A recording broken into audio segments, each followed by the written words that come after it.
In an earlier video, I listed many of the taxonomic traits identifying humans as primates. In another video, I also explained why we're more specifically classified as a species of apes. But I deliberately omitted an intermediate stage between those two apparent levels because it's one that evokes so much resistance. It really requires a separate discussion just for that one grade alone. Now, no one argues whether we're vertebrates or placental mammals, even though that also means we're animals. The fact that we're apes can now be verified just as easily. For a while, most people thought the word ape referred only to extant, non-humid pongans, also known as great apes. There was no consideration given to lesser apes, nor any of the many ancient apes we kept finding fossils for. Mainstream science sources are just now starting to realize that the word ape means a lot more than just chimpanzees, gorillas, and orangutans, and that it includes a few extinct hominids that are more humanoid than any of these. So there was a problem with our old method of classification, and it had to be fixed. Over the last 250 years, we've kept patching up the old 7-layer system by adding a suborder, infraorder, superfamily, subgenus, and so on, till we can't even tell how to rank the labels anymore. That's when we figured out there are no ranks, so we dropped the labels and found a new system, one that isn't so arbitrary. See, the problem with Linnaean taxonomy is that some of it is subjective. It's usually based on morphological similarity and sometimes on opinion. There's often no way to prove whether Linnaean classification was even correct because he didn't rely on the rigid set of rules that phylogenetics does. We used to say that men didn't evolve from apes, but that men and apes shared a common ancestor. Now we have a better understanding of what an ape is, and that our common ancestry actually would have been classified as such, and so should we be. This rule of monophyletic hierarchy should also apply to everything, including the race of cat people from the science fiction comedy Red Dwarf. I don't get it. Well, you know how mankind evolved from apes? Yeah, I know that. He evolved from cats. His ancestors were cats. He's descended from cats. He is a cat. Here you go, cat. Polly says you like these. Hey, you monkeys eat off the floor? Ain't you got no style or sophistication? Oh, I'm sorry, cat. I'm sorry. You people are unbelievable. Creationists try to ridicule evolution through the implication that we came from monkeys, and those who know the difference are quick to point out that apes are not monkeys. For one thing, apes don't have tails, but there's more to it than that. For example, we can tell that a Barbary ape isn't really an ape, it's a tailless monkey. The same way we can tell a glass snake isn't really a snake, it's a legless lizard. There are so many distinctions that even if we found a snake that had legs, and we have, we'd still know it was a snake. But snakes are a subset of the order Squamata. That means lizard. If snakes evolved from lizards, do they stop being lizards at the moment they become snakes? And when exactly is that moment? It turns out that this is another confusing convention in Linnaean taxonomy, which is corrected by cladistics. Paraphyletic groups shouldn't exist in phylogenetics, nor would systematic classification permit the emergence of a new species to add another equivalent category. Instead, existing branches split into successive subsets that are each monophyletic, sharing a common line of descent from which they can diverge but never detach. This means snakes will always be a subset of lizards, and apes would still be monkeys. Talking monkeys can't exist.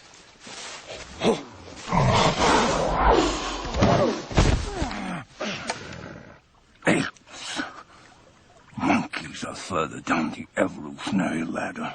Now I've done it. I've annoyed both creationists and scientists too. But I intend to show that our old interpretations are incorrect, that not only was the ancestor of apes actually a monkey after all, but that they never stopped being monkeys, and neither did we. I intend to show that humans can be, and already are, properly classified currently both as apes and as monkeys. Well, evolution, it's come back on the cards. Mr. Charles Darwin, who looked a bit like God, which is interesting, and he wrote a book called You're a Fucking Monkey, Mate. And he played around with the title for a while. We're all fucking monkeys, you're a fucking monkey, mate. Get out of my face, you're a fucking monkey. And then he ended up calling it the origin species of For centuries, taxonomists taught us that the clan of monkeys was divided into two branches. Some primatologists prefer to say New World monkeys and Old World primates, because they don't want people to confuse apes with monkeys. They look at them as sister groups, and they consider that Old World monkeys refer only to Cercopithecidae. This is a relatively modern group, so we know apes didn't evolve from them. They certainly didn't evolve from New World monkeys either. That's a whole different lineage. So by this definition, apes are not monkeys and aren't descended from them. But polyphyletic groups wouldn't exist in an evolutionary lineage either. Just as two Latin-based languages couldn't be independently derived from a non-Latin template, neither could separate sets of monkeys have come from a source that wasn't itself a monkey also. I think God designed us in His image, but I also think God is a monkey. Imagine you get to interview the Night Industries 2000 from the TV show Knight Rider, and you tell it you've never had a conversation with a car before. But Kit argues that he is not a car because he is smarter and generally better than any car, because mere cars can't talk like he can. Of course, you know that even a sentient automobile is still an automobile. So if you can't determine a rigid definition of exactly what that is, perhaps you could still prove the point if Kit will admit that being manufactured as a General Motors Pontiac Firebird Trans Am means it can only be a car.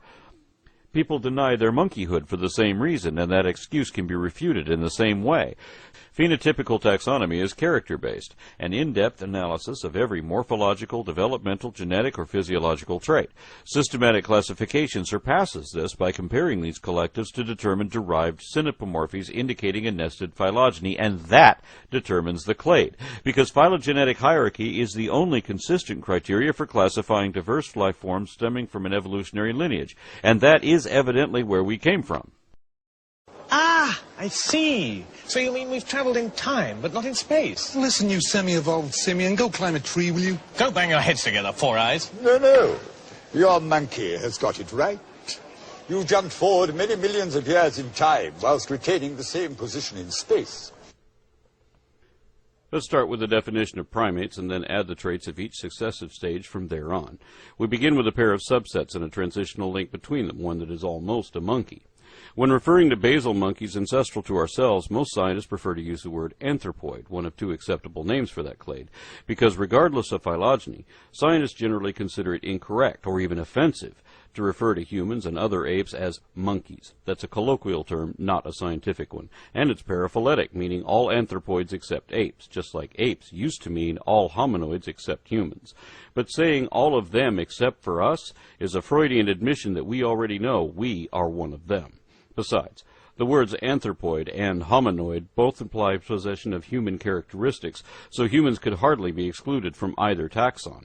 We're just beginning to realize this, and it takes time to accept unconventional or uncomfortable truths. If you go to the right school in North Carolina, you'll learn the new standard, one which admits that humans are monkeys in the literal sense. But in Texas, they'll still say that chimpanzees belong to the Pongo family, even though this was shown to be an error at least a decade ago. Polyphyletic omissions attempting to exclude basal simiforms to avoid embarrassing associations are unscientific and unacceptable, being reliant on subjective criteria.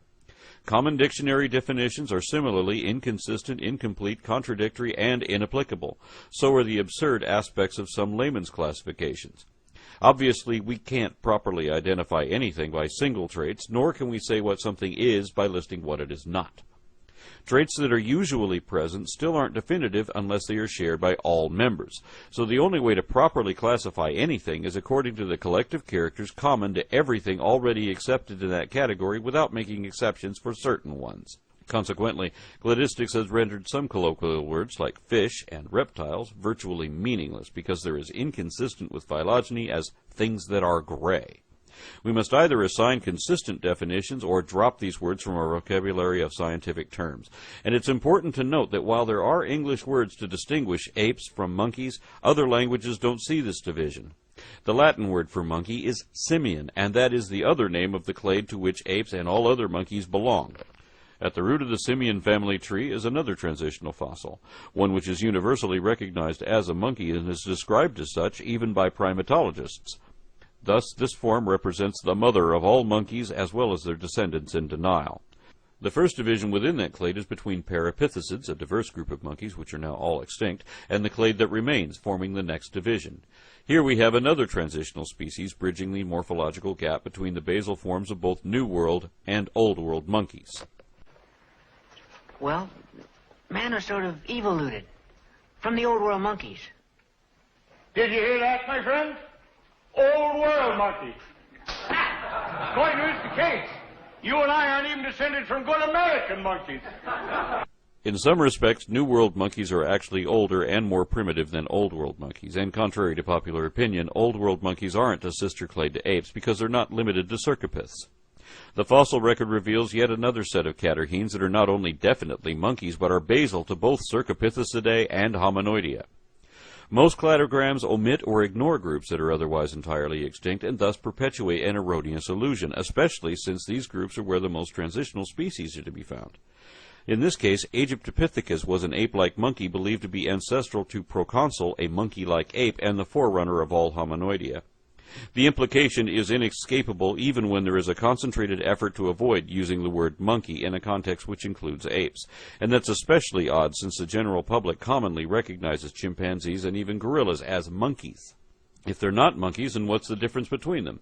Especially since every ape, extant or extinct, including man himself, meet all the criteria of that clade. Regardless of the outraged objections often raised by this, it is a fact that whether classified by features or phylogeny, humans and other apes are uneschewably monkeys, both by definition and derivation. You're a fucking monkey, mate.